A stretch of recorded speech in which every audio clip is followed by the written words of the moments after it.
Hello friends, a very warm welcome to all of you to Dr. Kurs IAS Academy's The Hindu News Analysis by Rohit Sharma. So friends, today is 11th November 2020 and let us quickly start today's news analysis. So, as you open the newspaper, in every newspaper the first article is there today is about NDA's victory in Bihar. जो बिहार में चुनाव हुई थी उसमें Nitish Kumar led national democratic alliance जो NDA है वो सबसे ज्यादा सीट जीती थी और अभी सरकार बनेगा एनडीए का। तो that is the very first page and along with that even in Madhya Pradesh जो बाईपोल्स हुए थे इन बाईपोल्स में भी बीजेपी ज्यादा सीट जीत चुकी है। सो altogether it was a very happy day for the entire BJP. BJP has won tremendously in almost all the places when exit polls said that BJP doesn't have much say in it. या exit polls सारे एक ही बात बोले थे कि BJP को उतना ज्यादा सीट शायद नहीं मिल पाएगा, लेकिन फिर भी बीजेपी सबसे ज्यादा सीट प्राप्त कर चुकी है। NDA got the highest majority and it is now able to form the government. उसके ज्यादा हम लोग एग्जाम के पर्सपेक्टिव में ज्यादा इंपॉर्टेंट नहीं है, तो इसलिए जल्दी हम लोग अगले आर्टिकल की ओर बढ़ेंगे। The very first and foremost article which is very important is Shanghai Cooperation Organization Summit, जहां पे PM Modi urges respect for territorial integrity. Respect for territorial integrity ये आर्टिकल का हेडिंग है। तो Narendra Modi said, India will use its capacity in production and distribution of vaccines to help the entire humanity in fighting the pandemic. अभी जो कोविड-19 की vaccine की बात की जा रही है, हमारे प्रधानमंत्री जी ने ये बात कही थी कि हमारे जितने भी कैपेसिटी है वो सारे इस्तेमाल करके हम लोग पूरे दुनिया में जहां पे भी हो सके वहां पे इसका डिस्ट्रीब्यूशन के लिए और प्रोडक्शन के लिए हमारा फुल फ्लेज्ड सपोर्ट हम लोग हमारे तरफ से देंगे, ये कहना है श्री नरेंद्र मोदी जी का। In an indirect reference to the Chinese infra projects in Pakistan occupied Kashmir, Narendra Modi on Tuesday urged members of Shanghai Cooperation Organisation to respect territorial integrity and sovereignty. तो अभी ऑलरेडी आप लोग जान चुके हैं, हम लोग और भी डिस्कस किए थे कि there is an initiative called CPEC. इस CPEC का फुल फॉर्म क्या है? चाइना पाकिस्तान इकोनॉमिक कॉरिडोर, जो हमारे पाकिस्तान ऑक्युपाइड कश्मीर या गिलगित बाल्टिस्तान से जाती है। और इसलिए प्राइम मिनिस्टर नरेंद्र मोदी जी ने डायरेक्टली किसी भी देश का नाम नहीं लिया था, लेकिन उन्होंने बहुत सॉफ्टली बोला था कि शांघाई कोऑपरेशन ऑर्गेनाइजेशंस के जितने भी कंट्रीज हैं वो एक दूसरे की टेरिटोरियल इंटीग्रिटी और सॉवरेनिटी को रेस्पेक्ट करना चाहिए, क्योंकि जब ये बात टेरिटोरियल इंटीग्रिटी और सॉवरेनिटी की हो रही है तो नेचुरली सारे देश जो है वो इस बात समझ पाएंगे कि किस देशों की बात हो रही है। So here it is indirectly और directly address to both China as well as Pakistan.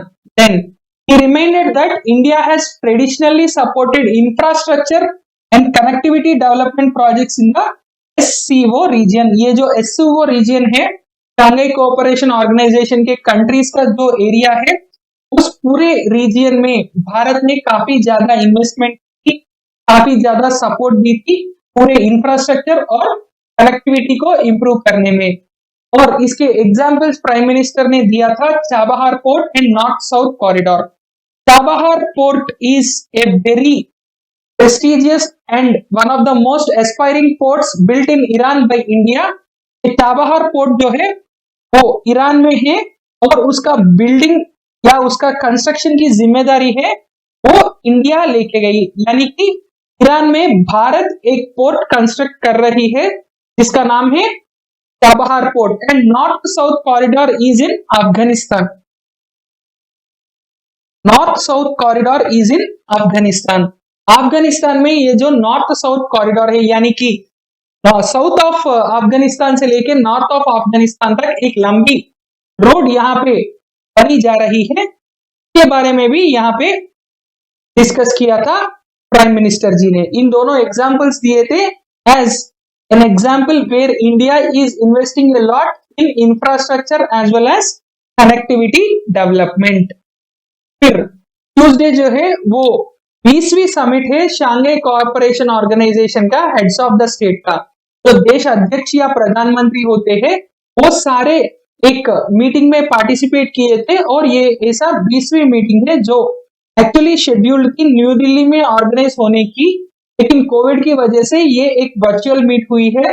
और इस मीट का सबसे बड़ा सिग्निफिकेंस ये है कि भारत और चीन, both India and China, actually this meeting was scheduled in New Delhi in this one, but because of the pandemic it was held virtually, and it is the very first time after the problem between India and China along the line of actual control, it is the very first time that these two parties, that is both Indian Prime Minister and the Chinese Minister, both of them they have come together for a meeting. दोनों एक meeting में participate करना ये सबसे पहली बार ऐसा हुई थी, तो that is along the line of actual control. Then president Xi Jinping ने भी ये हिंट किया था कि difficulties among members and said differences should be resolved through dialogue. Xi Jinping ने भी ये बात कहा था कि बातचीत करने से सारे इश्यूज जो है वो रिजॉल्व हो जाएगी. We need to deepen solidarity and mutual trust and resolve disputes and differences through dialogue and consultations. हम एक दूसरे के खिलाफ एक ट्रस्ट बिल्डअप करना चाहिए और सारे रिजॉल्व डिस्प्यूट्स जो है या डिफरेंसेस जो है वो रिजॉल्व करने के लिए बैठ के बात कर सकते हैं. बातचीत करने से सारे चीजें रिजॉल्व हो जाएगी, ऐसा इन्होंने कहा था जो LAC line of actual control के कॉन्फ्रंटेशन को लेते हुए. फिर addressing the meeting mister Modi said bringing changes in the global governance will focus to be the focus of India as non-permanent member of UN Security Council next year. 2021-22 के लिए Bharat UN Security Council का non permanent member चुनी गई थी. पिछले बार जब Bharat non permanent member रही थी वो 10 साल के पहले 2011-12 में, अब 10 साल के बाद 2021-22 में India again got elected as a non-permanent member of United Nations Security Council. और इस United Nations Security Council के non-permanent member होने से अब नरेंद्र मोदी जी ये कह रहे हैं कि हम लोग जो ग्लोबल गवर्नेंस है उसमें काफी ज्यादा फोकस करेंगे. It is in our civilization that परिवर्तनमेव स्थिरमस्ति. परिवर्तनमेव स्थिरमस्ति. What do you mean by that? परिवर्तनमेव, which means change is. स्थिरम अस्ति, constant. Change is the only thing which is constant. That means everything changes continuously. And from 2021, जैसे कि मैंने अभी आपको कहा था, India will take part in the Security Council as a non-permanent member. फिर as a member of UNSC, our attention will be on changing the global rules of governance.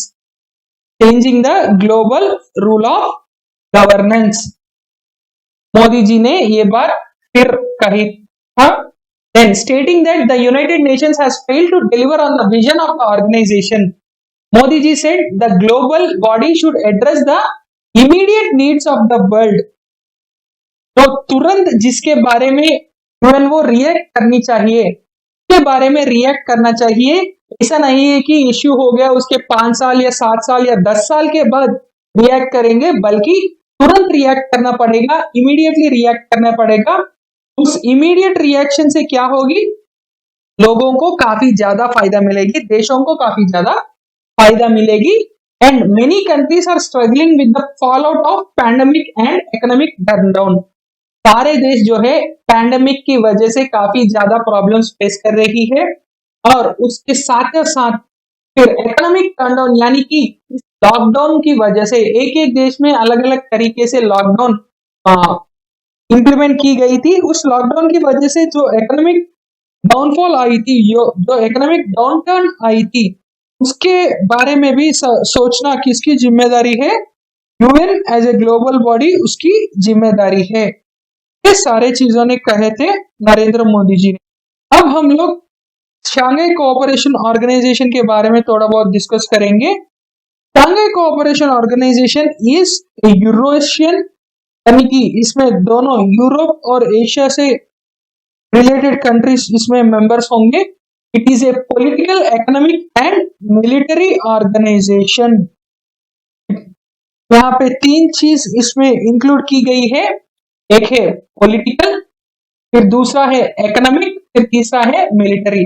तो it is an organisation which helps each of the member countries in terms of political, economic as well as military, and it was started by the 6 countries: China, Kazakhstan, Kyrgyzstan, Russia, Tajikistan and Uzbekistan।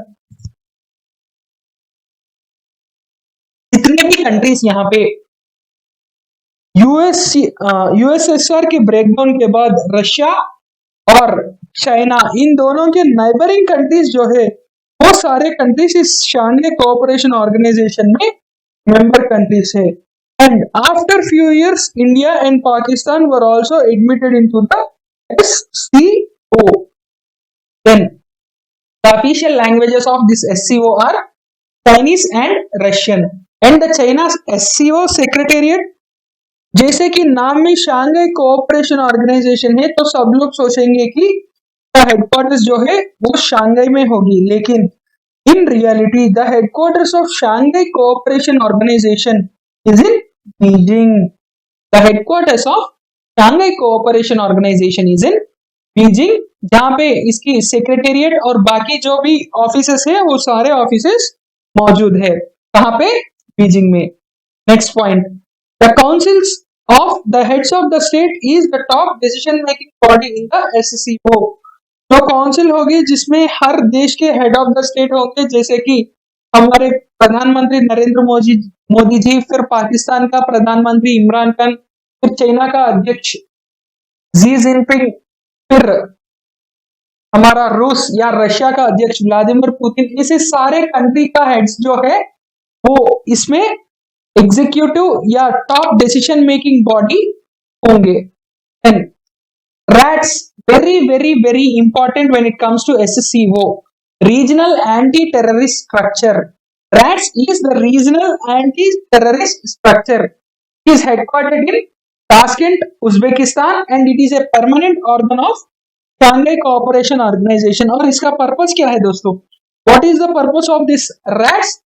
It serves to promote cooperation of member states against terrorism, separatism and extremism।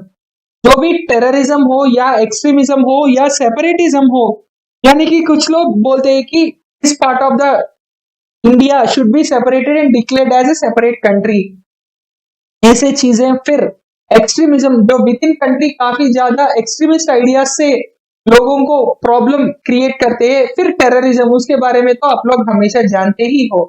तो to fight extremism, terrorism and also separatism, the member countries they created a new organization called RATS, Regional Anti-Terrorist Structure। Very important, RATS is a permanent part of SCO which fights against terrorism, separatism and extremism। All SCO members except China, India and Pakistan are also the members of Eurasian Economic Community। There is another organization जिसका नाम है Eurasian economic community. इस Eurasian economic community का members जो है वो है accept China, India and Pakistan, which means Kazakhstan, Kyrgyzstan, Uzbekistan, Tajikistan and Russia. India, China and Pakistan के अलावा जितने भी कंट्रीज, 5 और जो कंट्रीज है वो सारे countries economic Eurasian economic community के मेंबर्स है। Then so this is the map of all the member countries, all the countries which are indicated in blue. You can see this is Russia, then this is China, this is Nepal, इसके बाद ये हुई हमारी Pakistan, then the remaining countries which are present here like Uzbekistan, Tajikistan and Kazakhstan and Kyrgyzstan, which are present in this particular area. So literally, it covers almost 50% of the world's land and almost an equal number of population. यानी कि लगभग half of in world is covered by this one organization whose name is SCO. इसमें कुछ states है जो observer states की position में है, जैसे कि Afghanistan, Belarus, Iran and Mongolia. ये हुई Mongolia, this is Belarus, this is Afghanistan and this is your Iran. फिर कुछ डायलॉग पार्टनर्स भी है, जैसे कि Nepal, Sri Lanka, Turkey, Cambodia, Azerbaijan and Armenia. Azerbaijan and Armenia आप लोग जानते ही है, इन दोनों देशों के बीच में एक छोटा सा झगड़ा हो रही है. So that is between Armenia and Azerbaijan, and there are also guest countries like Turkmenistan, Commonwealth of Independent States, UNO and ASEAN. ASEAन, UNO, Turkmenistan and Commonwealth of Independent States. ये भी states USSR से बाहर आके independent खुद को घोषित किए थे. ये सारे देश जो है, all these countries they constitute Commonwealth of Independent States, जिसको हम लोग CIS कहते हैं.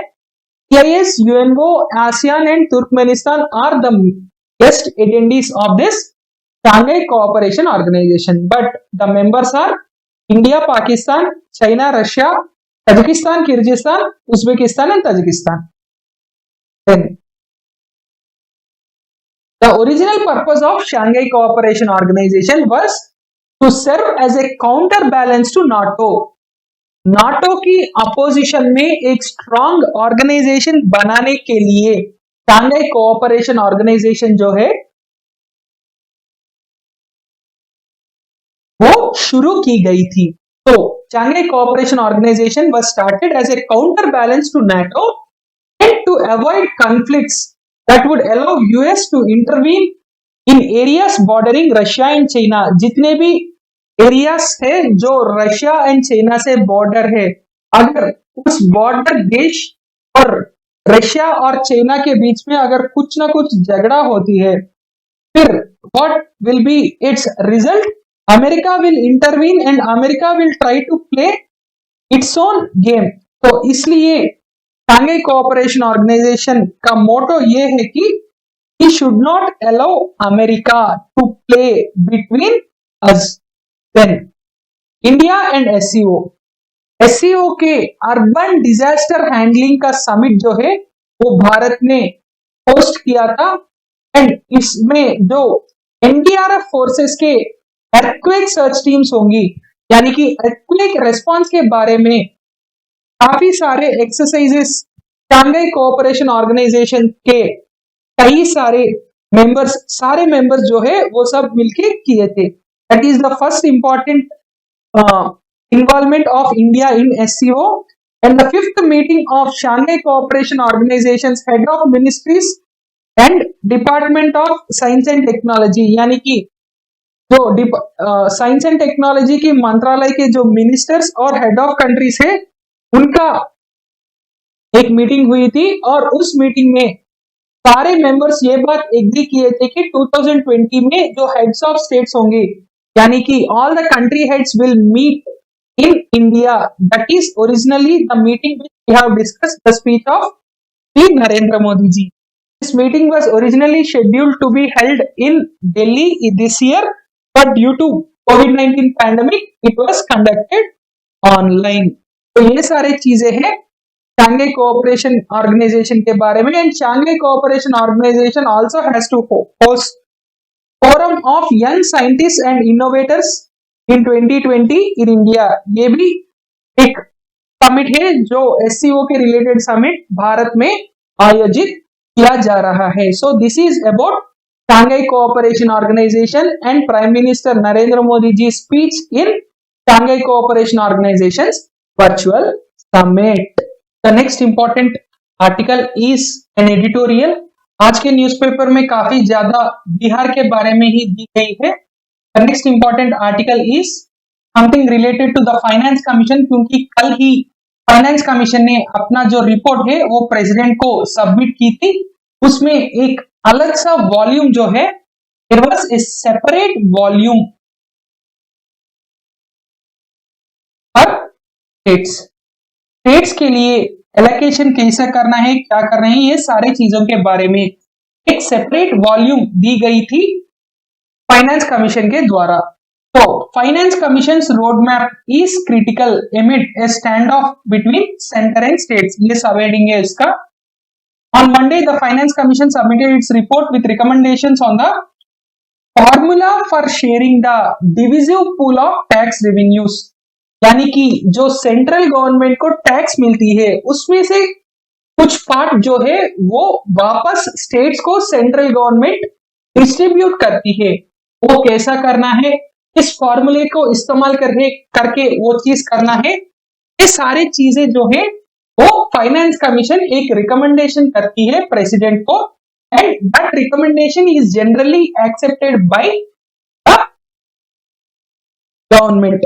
तो कल भी वही हुई थी, प्रेसिडेंट को इन लोगों ने अपना रिपोर्ट जो है वो सबमिट किया था।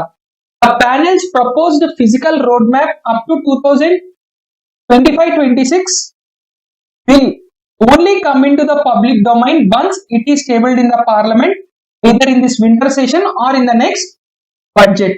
तो ये जो रिकमेंडेशंस दी गई है, ये सारे रिकमेंडेशंस जो है वो अभी बाहर पब्लिक डोमेन में नहीं आ पाएगी, and it will come only once it is tabled in the parliament or in the winter season before the union budget is presented. Then an action report would reveal government's acceptance or rejection of panel's prescriptions. Government जो है वो इस recommendations को accept कर सकती है या मना भी कर सकती है। When the 14th Finance Commission recommended a sharp increase in their take-home cut from 32% to 42% of the divisive pool of revenues, the center accepted it and the states had obvious cause to be upbeat. पिछले जो finance commission है, 14th finance commission, it was headed by mister YV Reddy. YV Reddy जो है वो RBI के x governor भी है और 14th फाइनेंस कमीशन का चेयरमैन भी है।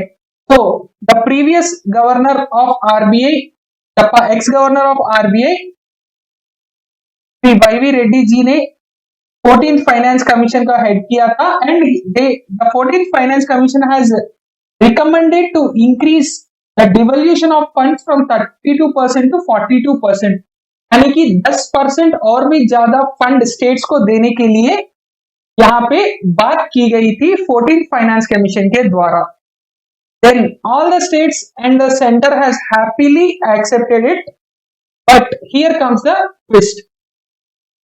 The actual shares of the total taxes mopped up have turned out to be far lower, यानी कि ये लोग जो एंटिसिपेट किए थे स्टेट्स ने, जब उस अमाउंट और एक्चुअल अमाउंट से कंपेयर किए तो वहां पे एक सबसे बड़े प्रॉब्लम आई थी, और वो प्रॉब्लम क्या है दोस्तों, the centre deployed more cess as well as surcharges. Central government ने क्या किया, सेंट्रल गवर्नमेंट ने 42% शेयर देने के लिए तैयार हो गई थी, and it started it's game. And central government what did it do, The central government deployed more cesses and surcharges. अगर कहीं पे भी सेंट्रल गवर्नमेंट कोई भी एक सेस या सरचार्ज को लेवी करती है तो उसको जो है वो सेस और सरचार्ज में स्टेट गवर्नमेंट्स की कोई लेना देना नहीं होती है।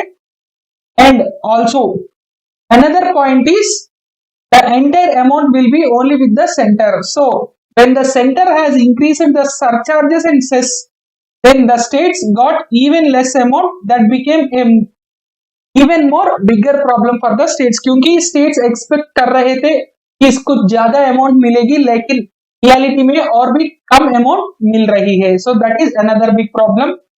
There are fresh reasons for the states to be anxious about Commission's revenue sharing recommendations, not in the least because of their recent standoff between the center on how their GST compensation dues will be paid this year.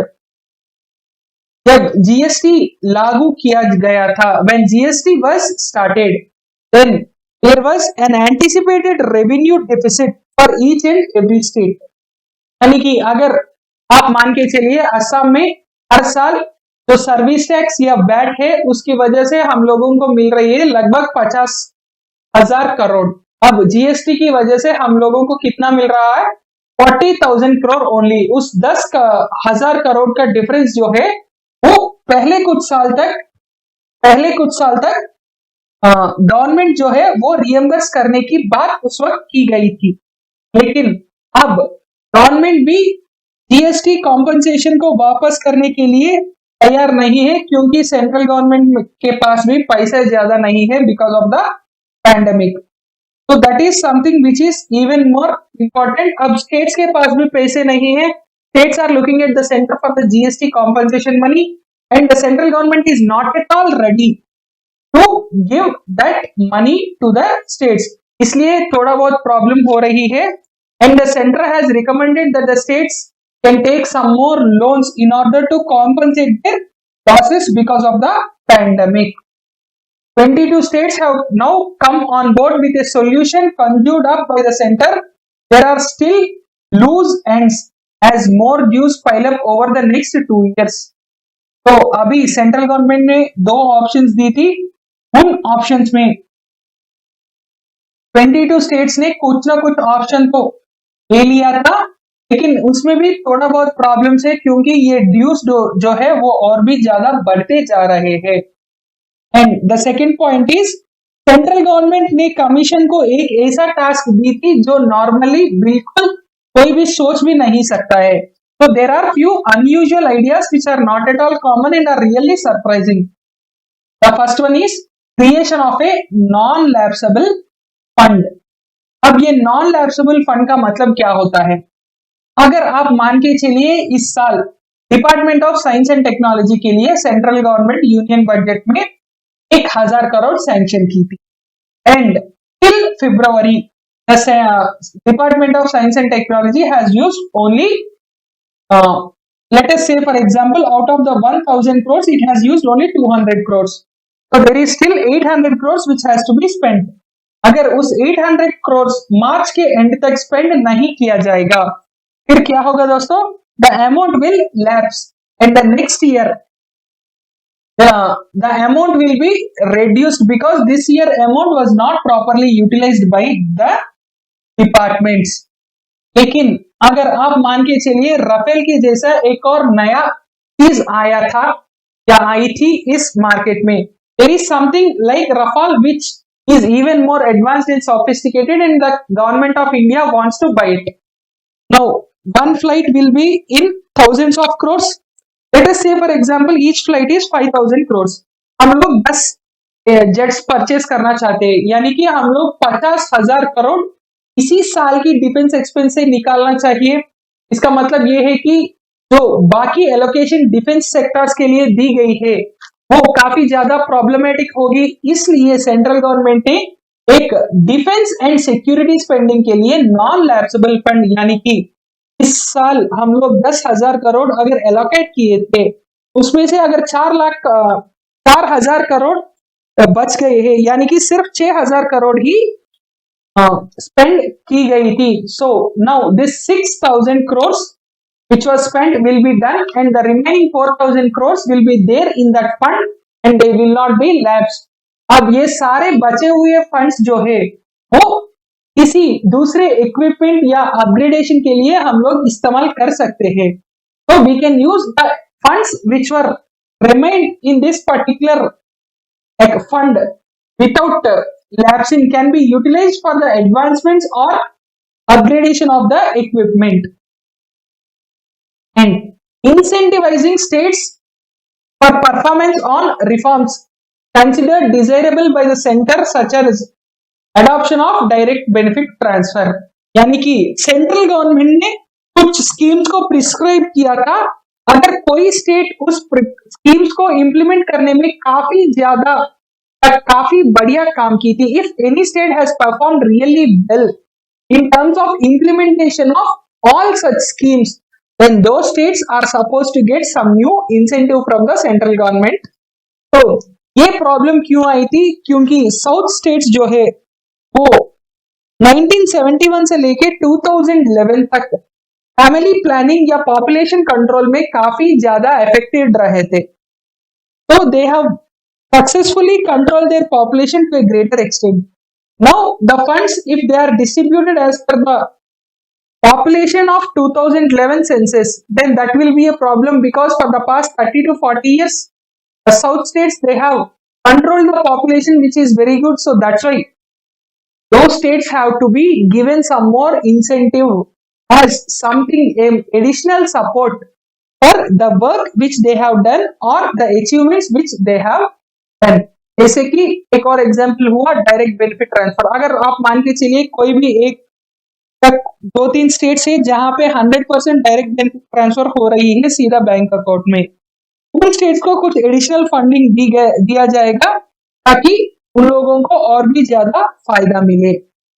तो southern states के बारे में हम लोग already discuss किए थे। तो all these situations will have an impact on the states actual share. तो ये सारे चीजें जो है वो स्टेट्स के पैसे या स्टेट्स के जो डिवल्यूटेड फंड है उस पर काफी ज्यादा इफेक्ट पड़ेगी। Then the RBI's assessment of state finances revealed that they were already hurting from the slowing economy, and the pandemic and the lockdowns have made things worse. इस साल के पैंडेमिक से पहले ही हमारा इकोनॉमी जो है वो स्लो डाउन हो रही है, और उसके ऊपर अब आई थी कोविड-19 का pandemic.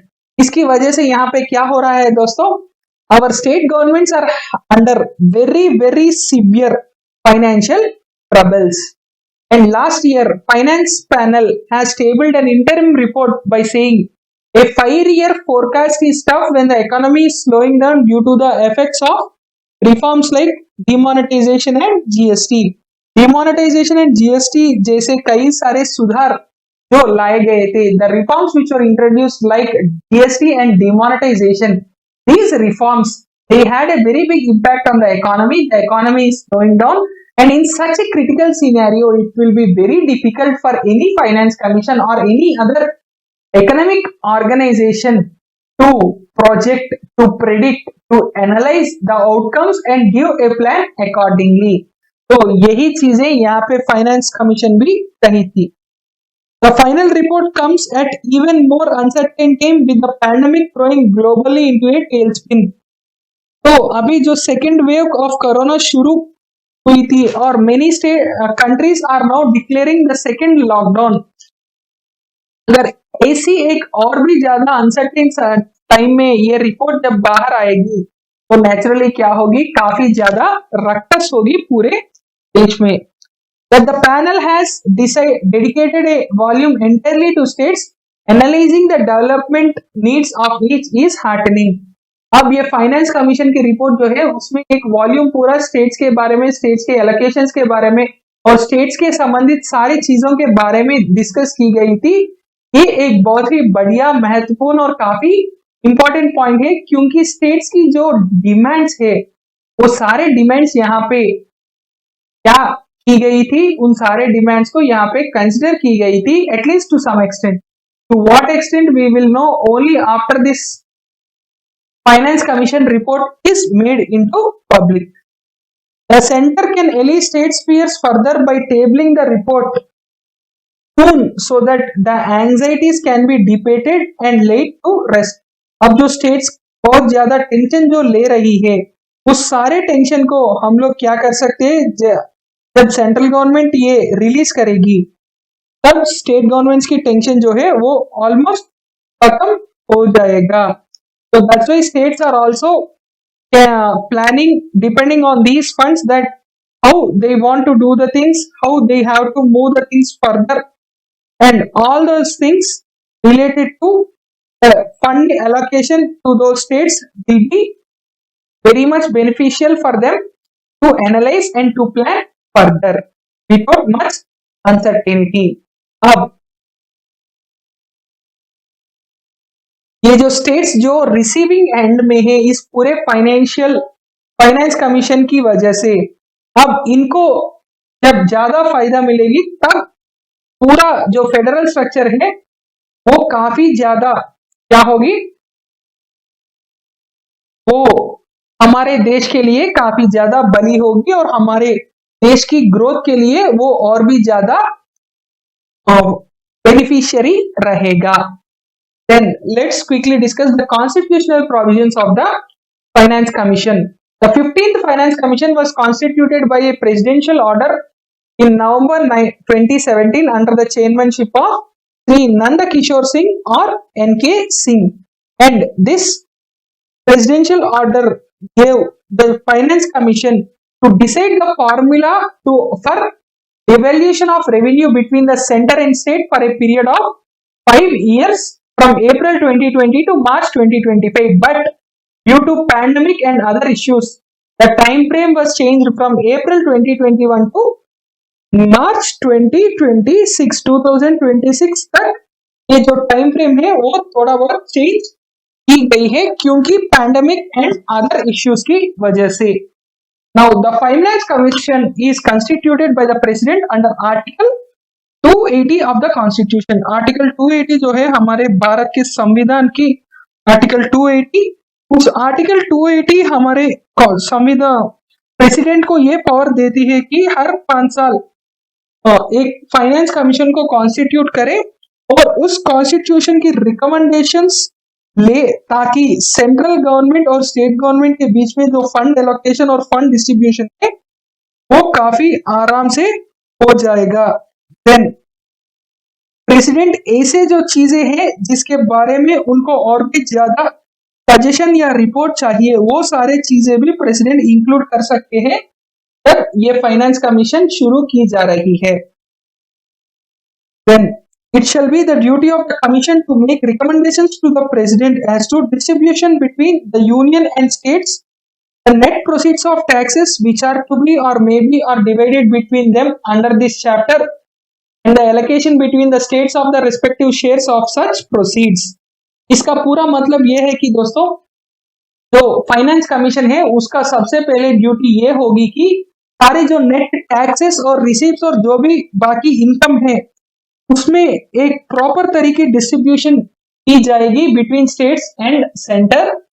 Then the principle which should govern the grant in aid of the revenues of the states out of consolidated fund of India. Consolidated fund of India जहां पे हमारे भारत देश के या भारत सरकार के सारे इनकम आती है वहां से हर स्टेट को कितने पैसे देना चाहिए, किस प्रोपोर्शन में देना चाहिए, सबसे पहले ये चीज डिटरमाइन करना पड़ेगा। Then the need to augment the consolidated fund of a state to supplement resources of panchayat in the state on the basis of recommendations made by the finance commission of the state. जो state finance commission की द्वारा पंचायत राज organisations के लिए funds होंगे उस funds को कैसे manage करना है ये भी फाइनेंस कमीशन डिसाइड करेगी। Then for the municipalities also how the consolidated fund of a state should supplement the resources to the municipalities, that is also discussed or that is also tabled in this particular finance commission report. When any other matter referred to the commission by the president in the interest of sound finance, यानी कि हमारे देश की जो आर्थिक भविष्य के लिए for the betterment of the financial situation in the country, any such matter which is seemed to be important and to be discussed by the finance commission, the president can directly give an order for finance commission to do such things. The commission determines its procedure and have such powers in performance of their functions as parliament by law confer on them. यानी कि जो parliament के द्वारा अधिकार जितने भी दिए जाते हैं फाइनेंस कमीशन को उन सारे फाइनेंस कमीशन उन सारे अधिकार को यूज कर सकती है and it can determine its procedure, वो कैसा काम करना है, क्या काम करना है, उसके लिए क्या क्या चीजें चाहिए, कितनी मैन पावर चाहिए या और भी जितने भी चीजें हैं फाइनेंस कमीशन के बारे में या फाइनेंस कमीशन की एक्टिविटी के बारे में वो सब चीज भी इसी में मेंशन करना पड़ेगा और पार्लियामेंट को एक कानून बनानी पड़ेगी, एक एक्ट बनानी पड़ेगी जहां पे बाकी सारे जो चीजें वो बहुत ही अच्छी तरह से हो। तो यहाँ पे आप लोग एक पॉइंट याद रखना दोस्तों, article 280 facilitates for the establishment of finance commission and president will give its rules and regulation but the operating procedure will be on the basis of the law of parliament. Then State Finance Commission, 73rd and 74th constitutional amendments rationalized and systematized the state और sub-state level fiscal relations in India. यानी कि जो states में या villages में या municipalities और corporations फिर पंचायत ऐसे कई सारी चीजें जो 3-tier local self government है उसमें जो भी चीजें हो रही है उसको एक systematic way में करने के लिए स्टेट फाइनेंस कमीशन इंट्रोड्यूस की गई थी 73rd and 74th constitution amendment के द्वारा. Article 243I of the constitution empowers the governor of the state to constitute the state finance commission and article 243Y states that finance commission which was established under article 243I will also have the power to review financial position of the municipalities as well as other local self-government bodies and recommend the governor. तो state finance commission जो है वो क्या क्या recommend करेगी? Taxes, levies, fees, जितने भी चीजें हैं जो पंचायत के द्वारा लेवी करके पंचायत के हाथ में पैसे आते हैं, and the grant in aid to the Panchayat Raj institutions from the consolidated fund of the state. What is the amount which has to be given to the panchayats for its development? Then the ways to improve the financial position of the Panchayat Raj institutions. फिर measures for overall improvement of the Panchayat Raj finances. जो पंचायत राज की finances है और जो financial position है पंचायत राज system की, उन सारे चीजों को कैसा इंप्रूव करना चाहिए, क्या करना चाहिए, इन सारे चीजों के बारे में यहाँ पे फाइनेंस कमीशन जो है वो रिपोर्ट देना चाहिए स्टेट्स में. तो that is about the state and the central finance commission. The next article is another editorial which is the dose of optimism. ये जो डोज ऑफ ऑप्टिमिज्म है ये कोविड वैक्सीन के रिलेटेड जो इंफ्रास्ट्रक्चरल नीड्स के बारे में डिस्कस की गई है इस आर्टिकल में. तो the dose of optimism. India must improve its cold chain infrastructure to avail benefits of new vaccines. Multinational drug company Pfizer ने ये अनाउंस किया था कि काफी सारे प्रॉमिसिंग रिजल्ट्स उनको मिले थे जो उन्होंने तीसरी फेज की कोविड वैक्सीन की ट्रायल शुरू की थी, उसमें काफी ज्यादा प्रॉमिसिंग रिजल्ट्स जो है वो मिली थी. लेकिन ये जो अर्ली रिजल्ट्स है जहां पे 90% प्रोटेक्टिव है, यानी कि ये वैक्सीन जो है वो 90% सक्सेस है इनिशियल स्टेजेस में, जब सिर्फ 40,000 लोग इसमें एनरोल किए थे. ये चीजें अब पब्लिक में आई थी and it is the only important detail that is public. यानी कि इसमें जो भी चीजें फाइजर ने डिक्लेयर की थी उनमें से एक ही पॉइंट हम लोगों के लिए खास है, वो है कि इसमें 40,000 लोग एनरोल किए थे. अब इस 40,000 लोग शायद अगले फेजेस ऑफ टेस्टिंग में इस्तेमाल होंगे जिनको वैक्सीन इंजेक्ट की जाएगी. Pfizer which is using vaccine candidate by German firm BioNTech has disclosed in September that the vaccine to be judged 60% effective, 164 volunteers would have to contract COVID-19. यानी कि ये जो जर्मन कंपनी फाइजर है, इस company ने ये बात declare की थी सितंबर में कि जब ये वैक्सीन 60% इफेक्टिव है तब इनको 164% पे ये चेक करना पड़ेगा, उसके हिसाब से ये लोग आगे बढ़ेंगे. और ये वैक्सीन और प्लेसिबो ग्रुप दोनों चीजों को इंक्लूड करेगी. और इसमें 90% ऑफ द वॉलंटियर्स सिर्फ 94 लोगों की सैंपल में, लेकिन यहाँ पे ये चीज नहीं मालूम है कि ये कहां से बिलोंग करते हैं और ये वैक्सीन लिए थे या उसके प्लेसिबो ग्रुप के जो भी चीजें हैं वो लिए थे, कुछ नहीं पता है. It is also unclear if they were eventually infected, manifested mild or moderate severity of disease. यानी कि इन लोगों की जो साइड इफेक्ट्स होती है, क्योंकि हमेशा दोस्तों कोई भी क्लिनिकल ट्रायल्स जब हो रहे हैं then the biggest problem is with the side effects. Now what are the side effects these people have faced and how severe are those side effects? यानी कि ये जो सारे साइड इफेक्ट्स है वो कितने बड़े हैं, उसके क्या खास है, और इन सारे चीजों के बारे में कुछ भी नहीं पता था फाइजर ने। फिर though the results according to Pfizer were announced by an expert independent committee, they have not been announced by standard procedure of a peer reviewed journal।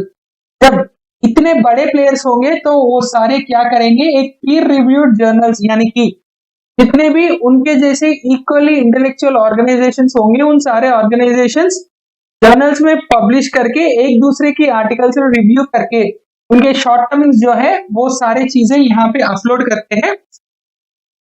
And in the same way, when Pfizer has announced its results, it has declared that the result was by an expert independent committee। लेकिन कोई भी पीर general या कोई भी पीर company की review अब तक Pfizer के सपोर्ट या अगेंस्ट में नहीं आई थी।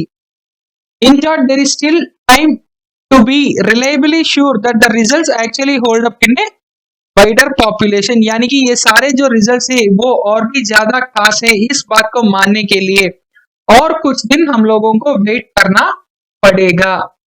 Then Pfizer's announcement may not have an immediate impact for India। अब ये जो क्लेम्स की थी फाइजर ने उसके वजह से भारत में उतना खास कुछ ना होने वाला है। There is nothing so significant about this particular announcement which can change the course of the vaccine and its distribution in India। तो भारत में उतना ज्यादा असर नहीं पड़ने वाला है, लेकिन जो सीरम इंस्टीट्यूट के कोविशील्ड है या भारत बायोटेक की कोवैक्सिन है, इनकी तरह से भारत में जो फेज 3 ट्रेल्स के काफी बड़े स्केल में चल रहे हैं उतना ज्यादा ट्रेल्स फाइजर भारत में नहीं करेगी। And there were early discussions with Pfizer, but still there is a confirmation required if India can be assured of early access to even a fraction of the vaccine output in the event it is ready। अगर ये vaccine जितना जल्दी हो पाए उतना जल्दी अगर ये तैयार है, फिर क्या इस वैक्सीन को भारत को देने के लिए फाइजर तैयार है या नहीं, ये सबसे बड़ी क्वेश्चन है दोस्तों। The biggest question here is Pfizer ready to cater the needs of Indians to that extent? ये चीज आज तक के लिए हम लोगों के पास कोई कंफर्मेशन नहीं है। The vaccine candidate is based on mRNA technology। mRNA का मतलब होता है मैसेंजर RNA। जैसे कि सारे वायरसेस जो है उसमें डीएनए नहीं होती है, उसमें जेनेटिक मटेरियल जो होती है वो आरएनए ही होती है। अब उस आरएनए को रेप्लिकेट करने के लिए हमारे बॉडी में एमआरएनए को इस्तेमाल करके ये वैक्सीन जो है वो बनाते हैं। तो based on an mRNA technology which eschews the use of an infectious particle such as a portion of the virus and uses a piece of RNA that is made into an antigen by the body's own machinery। यानी कि ये लोग इस vaccine में क्या करेंगे, सबसे पहले उस कोरोना वायरस की एक छोटा सा टुकड़ा, एक छोटा सा पार्ट ये लोग हमारे बॉडी में इंजेक्ट करेंगे और हमारे बॉडी जो है के लिए एक एंटीजन जैसा मैसेंजर आरएनए डेवलप करेगी और उस एंटीजन के खिलाफ उस एंटीजन को बंद करने के लिए हमारे बॉडी में क्या आएगी, हमारे बॉडी में हमारा बॉडी जो प्रोड्यूस करेगी वो करेगी antibodies. With that, our body will be ready with all the antibodies required to fight COVID, and that will ensure that we are immune towards COVID-19 or any similar kind of corona viruses। तो simple चीज है दोस्तों, हमारे body में इस corona virus की एक छोटा सा टुकड़ा इंसर्ट किया जाएगा और उसके बदले में हमारे बॉडी उस वायरस की जैसे दिखने वाली एक एंटीजन को प्रोड्यूस करेगी। जब भी हमारे बॉडी में एक एंटीजन होगी, उस एंटीजन को अपोज करने के लिए एक एंटीबॉडी भी हमारे बॉडी में प्रोड्यूस किया जाएगा। उस एंटीबॉडी ही हमारा वैक्सीन का फाइनल पार्ट है। फिर this reduces the odds of untoward reactions, यानी कि जो साइड इफेक्ट्स होते हैं वो सारे इससे रिड्यूस होते हैं। It also does not need to be cultured in chicken eggs और other mammalian cells, allowing it to be made faster and more inexpensively. अब तक जो वैक्सीन है वो कई अलग अलग एनिमल्स या मैमल्स या किसी भी दूसरे जंतु में कल्चर करके वहां से एक्सट्रैक्ट करके वैक्सीन बनाते थे, लेकिन अगर एक mRNA टेक्नोलॉजी इस्तेमाल की जाएगी, फिर क्या है दोस्तों, जब ऐसा एक टेक्नोलॉजी इस्तेमाल की जा रही है तो नेचुरली ये काफी जल्दी हो जाएगी और बहुत ही कम और यानी कि सस्ते में ये वैक्सीन जो है वो मिलेगी अगर ये सारे चीजें पॉसिबल होंगे। तो it is at the frontier of novel vaccine production methods, यानी कि ये जो वैक्सीन मेथड्स में ये जो mRNA टेक्नोलॉजी की बात की रही है कि अभी भी एक डेवलपिंग स्टेज में होने वाली एक तरह की तकनीक है जिसपे हम लोग उतना ज्यादा रिले नहीं हो सकते और अब तक कोई भी कमर्शियली वायबल mRNA वैक्सीन हमारे पूरे दुनिया में नहीं है। जब कोई भी एक ऐसा वैक्सीन नहीं है जो इस टेक्नोलॉजी पे बेस्ड है तो नेचुरली क्या होगी, there are many questions rise depending on this technology. This is also reportedly needed to be refrigerated to nearly -70 degrees, and India with its limited cold chain infrastructure lacks efficiency and vaccine storage capacity. क्योंकि ये reports आ रहे हैं कि इस vaccine को -70 degrees की temperature में रखना चाहिए। भारत में कोल्ड स्टोरेजेस और जो कोल्ड चेन इंफ्रा है वो काफी कम है, बिल्कुल हमारे जो नीड्स है उससे कंपेयर किए तो बहुत बहुत बहुत कम है। तो इस वजह से इस समय में जब वैक्सीन स्टोरेज कैपेसिटी काफी कम है, फिर लगभग 140 करोड़ लोगों को वैक्सीन देना चाहिए। वो कब आएगा, कैसा आएगा, सिर्फ भगवान जाने। इसका मतलब ये है कि अब हम लोग हमारे इंफ्रा जो है उसमें काफी ज्यादा फोकस करना चाहिए। However, irrespective of whether and when the Pfizer vaccine is available, there is reason for optimism, यानी कि इतना जो कोल्ड चेन इंफ्रा के बारे में जब यहाँ पे जरूरत पड़ी तब हम लोग ये देख रहे हैं कि हमारे देश में उतना ज्यादा इसकी इंफ्रा नहीं है। तो इसका मतलब ये है कि हम लोग जो है अगर आज नहीं तो कल पूरे चीज जो है उसमें क्या होगी, एक तरह की बदलाव जरूर आएगी। उस बदलाव में क्या होगी, उस बदलाव में ये जो बेसिक स्ट्रेटजी है यानी कि mRNA बेस्ड वैक्सीन डेवलप करना है,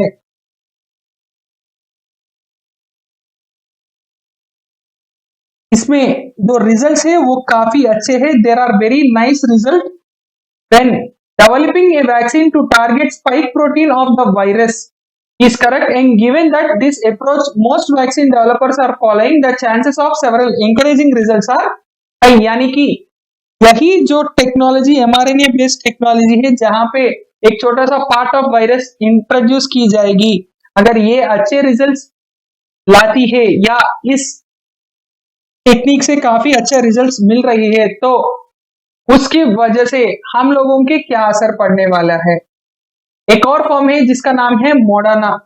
ये मॉडर्ना भी यही mRNA technology based approach try कर रही है, and the new vaccine platform में to be a breakthrough approach to develop further vaccine. ये जो mRNA बेस्ड अप्रोच है कई सारे कंपनीज इसको इस्तेमाल कर रही है। अगर कोई भी कंपनी इसमें सक्सीड हो तो ये एक ग्राउंड ब्रेकिंग या ब्रेक थ्रू होगी। पूरे तो वैक्सीन टेक्नोलॉजी या वैक्सीन डेवलपमेंट की टेक्निक्स जितने भी है उन सारे टेक्निक्स अब अपग्रेड करना पड़ेगा। Then India must keep a close watch on such platform technology and develop expertise. हमारे देश में ऐसे कई सारे नए टेक्नोलॉजीज को लेके यहाँ तक आना चाहिए और उन सारे टेक्नोलॉजीज हम लोग अपनाना चाहिए, एंड उस टेक्नोलॉजीज के बेसिस पे हम लोग नए टेक्नोलॉजी शुरुआत करनी चाहिए। India must not lose an opportunity to improve its cold chain infrastructure which currently is developed only for rudimentary vaccines। यानी कि जो मोस्ट इंपॉर्टेंट वैक्सीन है उन सारे वैक्सीन के लिए ही अब हमारे कोल्ड चेन इंफ्रा जो है वो सफिशिएंट है, लेकिन नॉर्मल खास तौर पे जो भी नई डिमांड्स होंगी उसको मीट करने के लिए हमारे पास उतना ज्यादा इंफ्रा नहीं है। तो यही सही समय है कि हम लोग उस सारे इंफ्रा को भी अपनाएं, उस सारे इंफ्रा हमारे पास डेवलप करें और हम लोग आगे बढ़े। That is about this entire editorial is all about. The next important article is just 1 or 2 lines which is more prominent in this both the articles. दोनों आर्टिकल्स अलग अलग सा है, लेकिन मैंने सिर्फ एक ही पेज में रखा है क्योंकि दोनों मिलके हम लोग 5-10 मिनट में खत्म कर देंगे। तो ऑलरेडी हम लोग ने एक चीज डिस्कस की थी शायद 6th या 7th में कि इंडिया और चीन के बीच में जो रिलेशन है वो काफी स्ट्रेन्ड है और दोनों देशों के मिलिट्री चीफ्स के बीच में कुछ टॉक्स हो रही है। तो उस चीज को लेके यहाँ पे सारे आर्टिकल हैं। तो हमारे army chief general Manoj Mukund Naravane ji ने ये कहा था कि India and China's military commanders are ironing out the modalities of how to proceed ahead on the situation in eastern Ladakh, and everyone is hoping that there will be able to reach an agreement which mutually acceptable and mutually beneficial।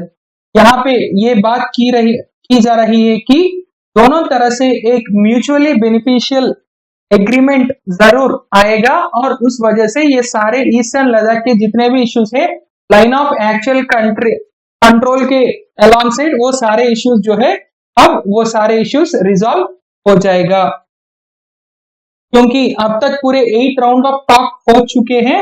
इन सारे 8 round of talk में कुछ ज्यादा खास outcome नहीं थी, लेकिन ये लोग ये एक्सपेक्ट कर रहे हैं कि और भी कुछ टॉक्स के बाद एक प्रॉपर सॉल्यूशन इसको जो भी है वो इन लोग ढूंढेंगे। So that is all about this article. The next article is about mRNA vaccine may be ready in March. अभी हम लोग एक और आर्टिकल में डिस्कस किए थे फाइजर और दूसरे कंपनी का mRNA टेक्नोलॉजी बेस्ड वैक्सीन।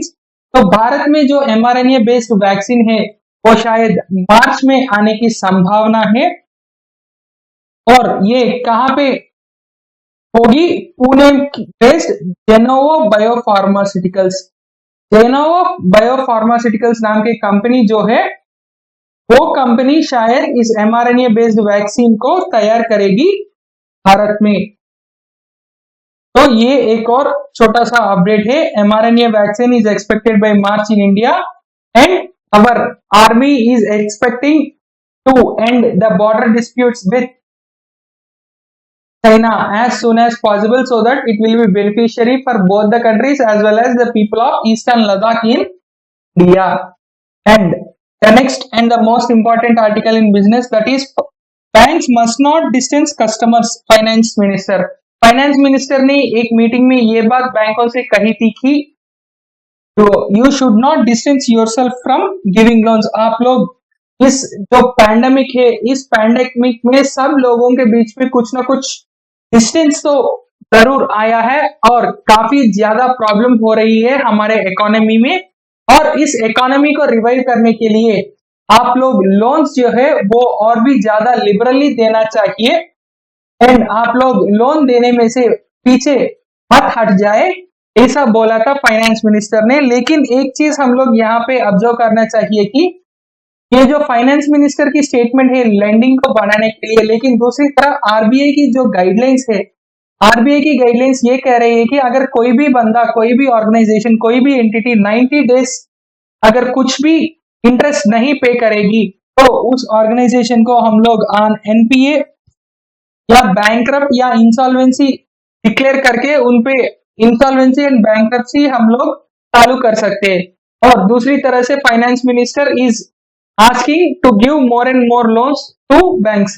तो ये जो इंसॉल्वेंसी क्लेम हो रही है अभी 90 डेज अगर कोई भी एक कंपनी इंटरेस्ट नहीं पे करेगी तो उसकी वजह से काफी सारे प्रॉब्लम्स आ रही है and there are lot of issues with respect to that particular thing and that's why it is needed to be taken care of। क्योंकि इस पैंडेमिक के समय अगर वो कम से कम 4 महीने या 6 महीने किए जाए तो और भी ज्यादा बेहतरीन होगी, एनपीएस भी कम होंगे। क्योंकि अब जो कंपनी थोड़ा बहुत रिवाइव कर रही है उस कंपनी को भी हम लोग क्या कर रहे हैं, एनपीए में कन्वर्ट कर रहे हैं एंड इंसॉल्वेंसी हम लोग शुरू कर रहे हैं। तो that's why that is something which is a matter of concern. अगर हम लोग थोड़ा और रिलैक्सेशन देंगे ताकि कंपनी को भी थोड़ा और टाइम मिले सब कुछ एडजस्ट करके और बैंकों को भी उसकी वजह से थोड़ा बहुत फायदा मिलेगा। तो इस पूरे आर्टिकल में वही सारा इंपॉर्टेंट चीजें हैं। बस बैंक थोड़ा और ज्यादा लोन देना चाहिए इस कोविड-19 के माहौल में, ताकि लोग अपने बिजनेसेस या अपने जो भी चीजें हैं वो और भी बेटर कर सके। दूसरा पॉइंट ये है कि डायरेक्ट बेनिफिट ट्रांसफर स्कीम्स में जितने भी बेनिफिशियरी अकाउंट्स में, कई सारे अकाउंट्स में आधार सीडिंग अब तक नहीं हुई है। Aadhaar was not linked in many of the accounts, so that's why finance minister ordered all the banks that it should be mandatory that each and every account is connected with आधार।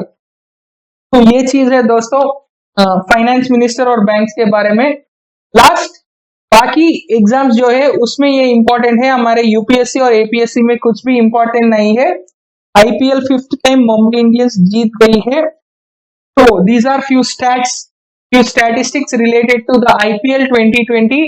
अगर आप में से किसी भी लोग बाकी सारे एग्जाम्स की तैयारी कर रहे हो तो आपके लिए ये शायद सबसे महत्वपूर्ण हो सकती है, लेकिन हमारे यूपीएससी और एपीएससी के लिए स्पोर्ट्स कभी भी स्पोर्ट्स से प्रश्न नहीं बनते हैं। So that's all for today. Again I will meet you in the analysis of tomorrow's newspaper. Good night, thank you and जय हिंद।